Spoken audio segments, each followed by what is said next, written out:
හරි පුතේ එහෙනම් මේ අපි කතා කරන්නේ අෂ්ටමයේ සංඛ්‍යා පද්ධතිය. ඊට කලින් අපේ වීඩියෝස් දෙකක් දාලා තියෙනවා මේ ද්විමේ සංඛ්‍යා පද්ධතියයි දශමයේ සංඛ්‍යා පද්ධතියයි කොහොමද කරන්නේ කියලා. 8 වසරේ අපි පාඩමක කොටස් දෙකක් දාලා තියෙන වීඩියෝ දෙකකින් ඔයාලට බලන්න පුළුවන්. මම ලින්ක් එක පහලින් දාලා තියෙනවා. හරි. දැන් අපි කතා කරන්නේ අෂ්ටමයේ සංඛ්‍යා පද්ධතිය. අපිට 10 වසරේ සංඛ්‍යා පද්ධති හතරක් ගැන ඉගෙන ගන්න තියෙනවා. එකක් දශමයක, අනිත් එක ද්විමේක, අනිත් එක අෂ්ටමයේ සංඛ්‍යා පද්ධතිය, හතරවෙනි එක ෂඩ් දශමයේ සංඛ්‍යා පද්ධතිය. හරි. දැන් මෙතන දශමයේ සංඛ්‍යා පද්ධතිය, ද්විමේ සංඛ්‍යා පද්ධතිය ගැන වීඩියෝ දෙකක් අපේ channel එකේ දාලා තියෙනවා. description එකේ link එක දානවා. ඔයාලට බලා ගන්න පුළුවන්. දැන් අපි අද කතා කරන්නේ මේ 10 වසරේ තියෙන අෂ්ටමයේ සංඛ්‍යා පද්ධතිය. මේ අෂ්ටමයේ සංඛ්‍යා පද්ධතිය අපි සරලව කියන අටේ පාදේ කියනවා. හරිනේ? දශමයේ සංඛ්‍යා පද්ධතිය අපි කියනවා 10 පාදේ කියලා. ද්විමේ සංඛ්‍යා පද්ධතිය දෙකේ පාදේ කියනවා. මේක අපි කියනවා අටේ පාදේ කියලා. අටේ පාදේ. අපි මුලින්ම බලමු මේ අටේ පාදේ කියන්නේ කියලා. මේ අෂ්ටමයේ සංඛ්‍යා පද්ධතියේ සංකේත 8ක් තමයි තියෙන්නේ. බිඳුවේ සිට 7 දක්වා සංකේත. හරි. බිඳුවේ සිට 7 දක්වා. දැන් මම මෙතන සටහන් කරලා තියෙනවා. බිඳුව 1 2 3 4 5 7. මේ සංඛ්‍යා 8ක් නිරූපණය වෙන හින්දා මේකට අපි කියනවා අෂ්ටමයේ සංඛ්‍යා පද්ධතිය කියලා. සංඛ්‍යා 8ක් නිරූපණය වෙනවා. ඒ හින්දා අපි කියන්නේ අෂ්ටමයේ සංඛ්‍යා පද්ධතිය කියලා. හරි. දැන් මෙතන අපිට ප්‍රශ්නයක් තියෙනවා මේක 7න් ඉවරලා තියෙන කියලා. මේක බිඳුවත් එක්ක එකතු වුණාට පස්සේ තමයි සංකේත 8ක් බවට පරිවර්තනය වෙන්නේ. හරි. සංකේත 8කින් නිරූපණය වූ නිසා තමයි මේක අපි කියන්නේ මොකක් කියලාද? අෂ්ටමයේ සංඛ්‍යා පද්ධතිය කියලා. හරි. දැන් අපි මුලින්ම බලන්නේ මේ අෂ්ටමයේ සංඛ්‍යා පද්ධතිය කොහොමද දශමයේ සංඛ්‍යාවක් කොහොමද අෂ්ටමයේ සංඛ්‍යාවකට හරවන්නේ කියලා. හරි. දැන් මම මෙතන උදාහරණයක් දාලා තියෙනවා 25 මේක අපි 10 පාදයේ සංඛ්‍යාවක්. දැන් අපි මේ සංඛ්‍යාව හරවන්න යනවා මොන සංඛ්‍යා පද්ධතියද? අෂ්ටමයේ සංඛ්‍යා පද්ධතියට. ඒතර අපි හරවන්නේ 10 පාදයේ 8 පාදයට. හරි. 10 පාදේ කියන්නේ සාමාන්‍ය සංඛ්‍යාවක්. අපි ගණන් හදන්න පාවිච්චි කරන සාමාන්‍ය සංඛ්‍යාවක්. මේක අපි හරවන්න ඕන 8 පාදයට. දැන් මම මෙතන දාලා තියෙනවා මෙහෙම ගානක් හදද්දී අපි අනුගමනය කරන්න ඕන ස්ටෙප්ස් ටික නැත්නම් පියවර ටික. හරි. අපිට මුලින්ම මේ දෙන සංඛ්‍යාව අපි බෙදන්න ඕන 8න්. හරි. දැන් අපිට දීලා තියෙන්නේ 25 අපි බෙදන්න ඕන කීයෙන්ද? 8න්. හරි. ඊට පස්සේ බෙදලා එන උත්තරෙත් එක්ක ඉතිරි වෙන ශේෂය අපි සටහන් කරන්න ඕන. දැන් 25ට 8 3යි. 8 3ක් කියන්නේ 24යි. තව කීයක් ඉතිරිද? එකක් ඉතිරි. ඒක තමයි අපි ශේෂය කියලා ඉස්සරහින් සටහන් කරනවා. හරි. ඊට පස්සේ අපි මේක බිඳුව දක්වා බෙදාගෙන යනවා. හරි. දැන් මේ 3ට 8 නැති නිසා අපි බිඳුවක් දානවා. ඉතිරි ශේෂය 3යි. ඒක ඉස්සරහින් ලියනවා. හරි. ඒතර අපි බෙදුවා 25ට බෙදුවා 3යි. ශේෂ එකක් ලිව්වා 3ට බෙදුවොත් 8ව නෑ. ඒක අපි බිඳුව කියලා සටහන් කරා. අර ඉතිරි වෙන 3 බෙදෙන්නේ නැති 3 මෙතන ඉස්සරහින් ලියනවා. ඊට පස්සේ මේ අවසාන තුන්වෙනි ස්ටෙප් එක පිළිතුර පහළින් නම් උඩට තමයි අපි ලියන්න ඕනේ.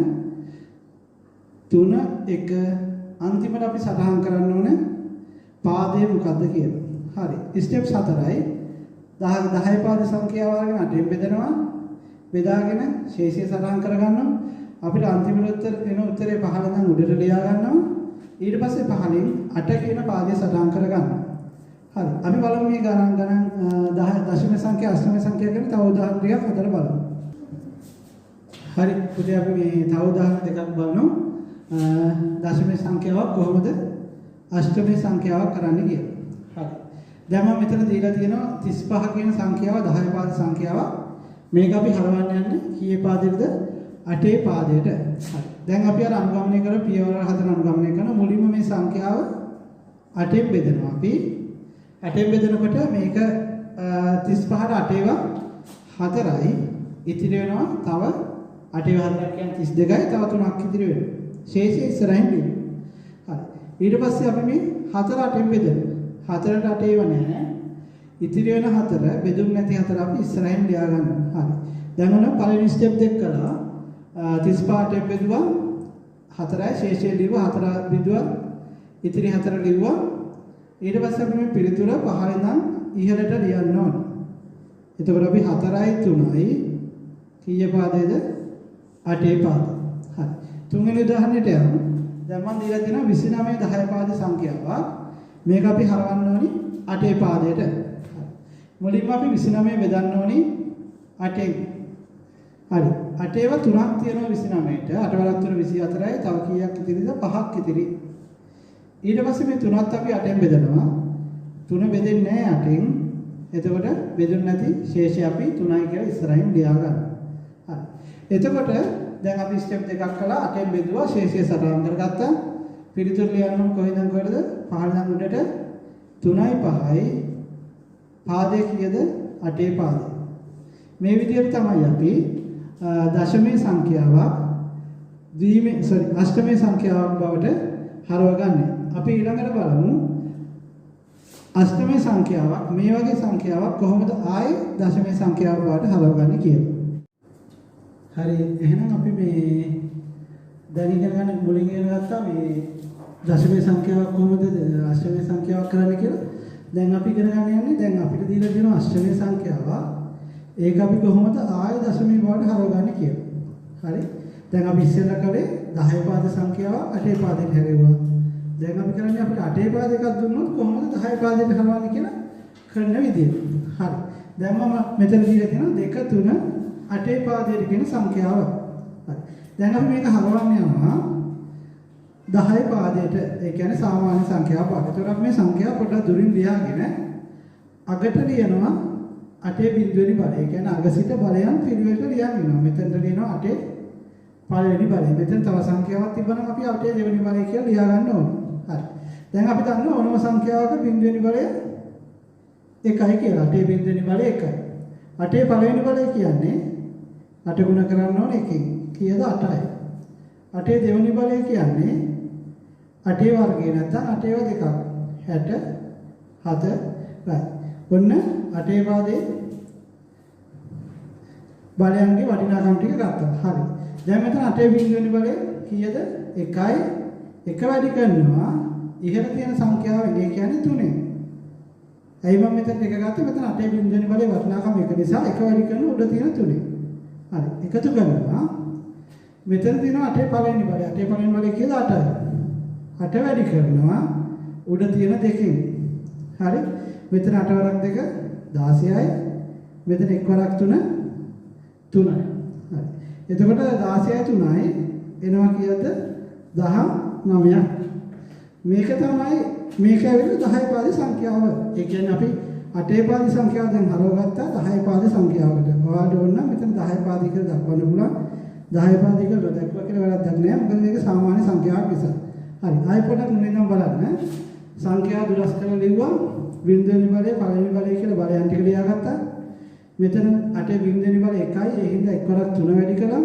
8 පළවෙනි බලය කියන්නේ 8යි. 8 වැඩි කළා 2කින්. 8 දෙකෙන් වැඩි කළා 16යි. 1 3ෙන් වැඩි කළා 3යි. 16යි 3යි එකතු වුණාම 19යි. මේක තමයි 23 කියන සංඛ්‍යාවේ දශමය සංඛ්‍යාව නැත්නම් 10 පාදයේ අගය. ඔය විදිහට තමයි අෂ්ටමයේ සංඛ්‍යාව දශමයේ සංඛ්‍යාව කරගන්නේ. අපි තව උදාහරණ ටිකක් කරලා බලමු. හරි එහෙනම් අපි තව උදාහරණ දෙකක් බලමු මේ අෂ්ටමයේ සංඛ්‍යාව කොහොමද දශමයේ සංඛ්‍යාව කරන්නේ කියලා. හරි. මෙතන මම අරන් තියෙනවා 4යි 3යි 8 පාදයට. දැන් අපි මුලින්ම මේ සංඛ්‍යාව පොඩ්ඩක් දුරස් කරලා ලියා ගන්නවා. අග ඉඳලා බලයන් පිළිවෙලට දා ගන්නවා. 8 බිඳුව 8 1 කියලා. හරි. එතන අපි දන්නවා 8 බිඳුව සමානයි 1යි. 8 1 සමානයි 8 ගුණ කිරීම 1. මම කලින් කිව්වා 8යි. 8 2 කියන්නේ 8 දෙවරක් ගුණ වෙන්න ඕන 64යි. හරි. ඕක තමයි බලයන්ගේ එකතුව. හරි. එතකොට 8 බිඳුව කියන්නේ 1යි. 1 වැඩි කරනවා උඩ තියෙන 3ෙන් එකතු කරනවා 8 1 කියන්නේ 8යි. 8 ගුණ කරනවා උඩ තියෙන 4ෙන් මෙතන 32ක් වෙනවා 8 වරක් 4 මෙතන 3ක් වෙනවා 35යි. මේක වුණා 10 පාදය කියලා අපි ලියන්න පුළුවන්. හරි. එතකොට 4යි 3යි 8 පාදය කියන්නේ 35 තමයි 10 පාදයට. හරි. අපි ඊළඟ එක බලමු. 5 6 8 පාදේ තියෙන්නේ මේක දුරස් කරලා ලිව්වා 8.81 කියලා ලියාගත්තා. ඊට පස්සේ දැන් අපි අර බලයන්ගේ අගය යනවා නම් ඉහළින් ගුණ කරගන්නවා 8.1යි 1 කරක් 6.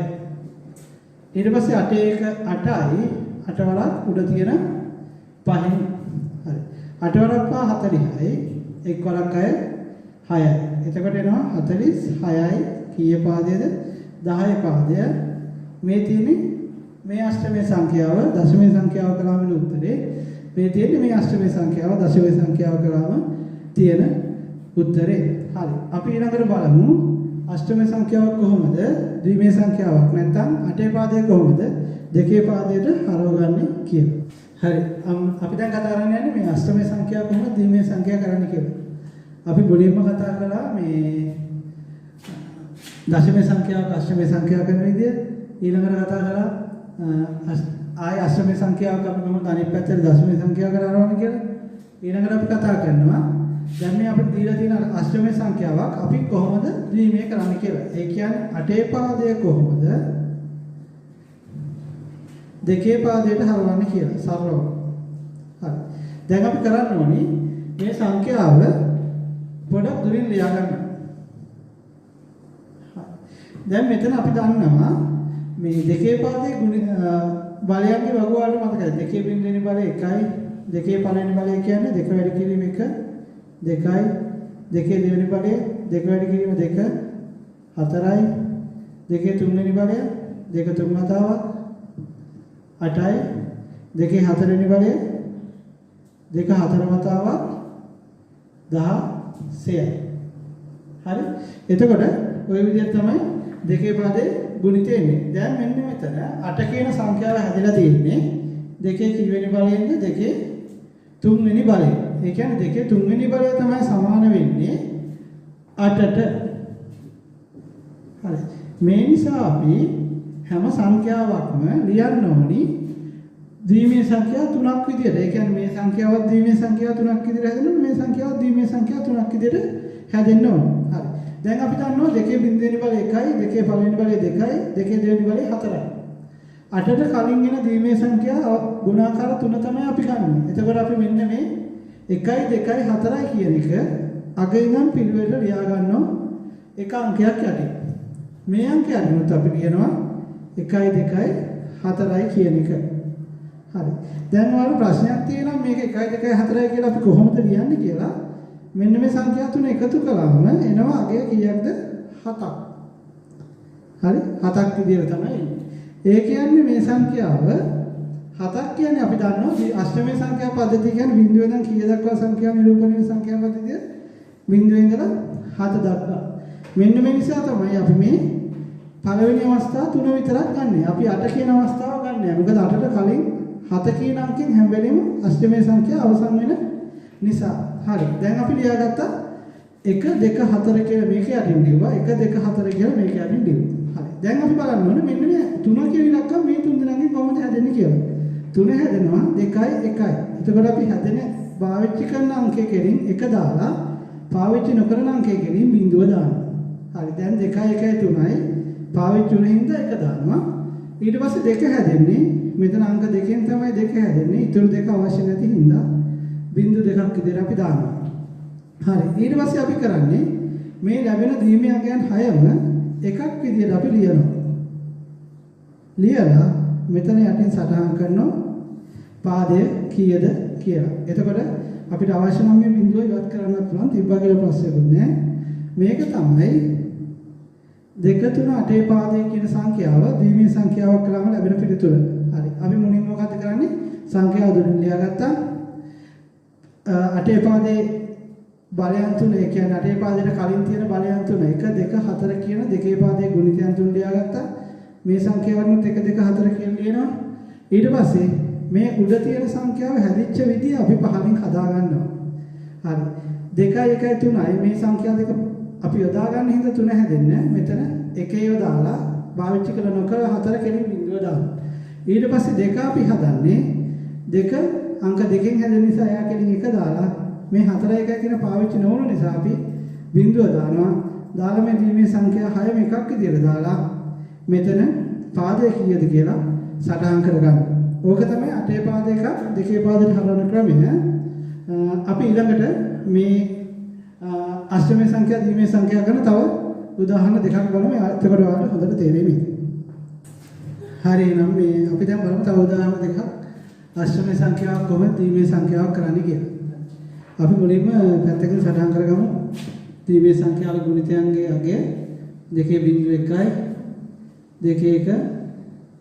2යි 2.2 4යි. දැන් අපිට මේකේ අවශ්‍ය වෙන්නේ මෙන්න මේ 1 2 4 කියන සංඛ්‍යා තුන විතරයි මතක තියාගන්න. හරි. ඊට පස්සේ අපි යනවා දැන් මේ ගණන් ටික හදන්න. 4 7 8 පාදේ අපි මේක පොඩ්ඩක් ඈඩ් කරලා ලියාගෙන මේ එක සංඛ්‍යාවක් හැදෙන්න ඕන ද්විමේ සංඛ්‍යා කීයකින්ද 3කින්. එතකොට මම කිව්වා මෙතන අපි පාවිච්චි කරන අගයන් තුන තමයි 1 2 4 කියන අගයන්. මේක අපි අගය ඉඳලා ඉස්සරහට ලියා ගන්නවා. මෙතන 1යි 2යි 4යි කියලා දානවා. මෙතන දානවා ආයෙත් 1යි 2යි 4යි කියලා. හරි. දැන් අපිට එන්න ඕනි මේ සංඛ්‍යාව හැදුණු විදිහ තමයි ඊළඟට අපි මේ සංඛ්‍යාවල හදා ගන්න ඕනේ. දැන් අපිට 7 හැදුණු විදිහ. 4 2 6 1 7යි. දැන් අපිට 2 1 3යි. මෙතන හදන්න බෑනේ. ඒතකොට 7 හැදෙන්නේ 4 2 6 1 7යි. ඒතකොට මේ සංඛ්‍යා තුන පාවිච්චි වෙලා. ඒ හින්දා මෙයා කෙලින් අපි එකේව තුනක් දා ගන්නවා. හරි? එකේව තුනක් දා ගන්නවා. ඒ කියන්නේ මේ තුන් දෙනා පාවිච්චි වුණා 7 කියන එක හැදෙන්න. ඊළඟට අපිට හැදෙන්න තියෙන 4 මෙතන 4 2 1 කියන සංඛ්‍යා තුنين 4න් කොහොමත් 4 හැදෙනවා. මේ දෙන්න පාවිච්චි වෙන්නේ නැති හින්දා ඒ දෙන්නට අපි බිංදුව දානවා. හරි? හොඳට බලන්න. මෙයා 1 2 4 කියලා දාගත්තා. මෙයාත් 1 2 4 කියලා දාගත්තා. ඊට පස්සේ මේ සංඛ්‍යා හැදෙන විදිය බැලුවා. 7 හැදෙන්නේ 4 2 6 1 7යි. එතකොට මෙයාට එකේව තුනක් දැම්මා. හරි. ඊළඟට 4 හැදෙන්න ඕනි. 4 කියන එක මේ සංඛ්‍යා තුනෙන් 4න් හැදෙනවා. 4 කියන ඉලක්කම තියෙන හින්දා මේ දෙන්න එකතු වීමක් වෙන්න ඕනේ නැති හින්දා මේ දෙන්නට බිංදුව දානවා. ඊට පස්සේ අපි මේ සම්පූර්ණ සංඛ්‍යාව ළමයි එකක් විදියට ලියලා පාදය සටහන් කරනවා. මෙන්න දැන් මේ සංඛ්‍යාවේ ද්විමේ සංඛ්‍යාව තමයි මේ අපි හදලා තියෙන්නේ. හරි. ඊළඟට අපි යනවා දෙවෙනි උදාහරණයට. අපි මේවා පොඩ්ඩක් ඈඩ් කරලා ලියනවා වෙනද වගේම ඈඩ් කරලා ලියලා ඊට පස්සේ මෙයාගෙතර අපි 1 2 4 කියන එක සටහන් කරනවා. හරි. චුට්ටක් 3 5 ඈඩ් කරලා ලිව්වා. ඊට පස්සේ 1 2 4 කියලා අපි සටහන් කරගන්නවා. ඊළඟ එක්කෙනාගේ සටහන් කරනවා 1 2 4 කියලා. හරි. ඊට පස්සේ දැන් අපිට හැදෙන්න ඕන අංක 5 ඉස්සෙල්ලාම 4 1 එකතු වුණාම අපිට හැදෙනවා 5ක්. මෙතනට 1 1 දානවා. ඉතුරු එක්කෙන අවශ්‍ය නැති හින්දා බිංදුව දානවා. දැන් අපිට 3 හැදෙන්න ඕනේ ළඟට 2 1 3යි. මෙතනට දානවා බිංදුව. හරි. ඊට පස්සේ මේ මුළු සංඛ්‍යාවම අපි එකක් විදිහට ලියනවා. බිංදුව 1යි 2 පාදේ. ඒවට අවශ්‍ය නම් මේ බිංදුව මකලා දාන්න පුළුවන්. මොකද ඒකේ වටිනාකමක් එන්නේ නැති හින්දා මේක තමයි 3යි 5යි 8 පාදේ කියන එක ද්විමේ සංඛ්‍යාවක් කරාට පස්සේ ක්‍රමය. ආයෙ මුලින් ඉඳන් අහගන්න. මුලින්ම අපි සංඛ්‍යා දෙක ඈඩ් කරලා ලිව්වා. අපි දෙකේ බලයන් අවස්ථා තුනයි ගන්නෙ. 1 2 4 කියන අවස්ථා තුන. ඒ තුන අපි අගසිට පිළිවෙලට ලිව්වා අංක 2 මෙහාට. ලියලා ඒ සංඛ්‍යාව හැදෙන විදිය පහලින් ලියාගත්තා. සම්පූර්ණ අගයන් ගන්න පිළිතුරක් ලිව්වා. හරි. දැන් අපි මේකේ මේ පාඩමේදී කතා කළා අෂ්ටමේ සංඛ්‍යාවක්, දශමේ සංඛ්‍යාවක්, අෂ්ටමේ සංඛ්‍යාව ගන්න විදිය. ආයේ අපි හදපු අෂ්ටමේ සංඛ්‍යාව කොහොමද ආයේ දශමේ සංඛ්‍යාව හරවන්නේ? ඊට පස්සේ අපි දැන් ඉගෙන ගත්තා අෂ්ටමේ සංඛ්‍යාව කොහොමද ද්විමේ සංඛ්‍යාවක් කරන්නේ කියලා. හරි. අපි ඊළඟ වීඩියෝ එකකින් කතා කරනවා ෂඩ්දශමේ සංඛ්‍යා පද්ධතිය නැත්නම් 16 පාදේ ගැන. ඒ වීඩියෝ එක හමු වෙනකම් ඔයාලා හැමෝටම බුත් සරණයි.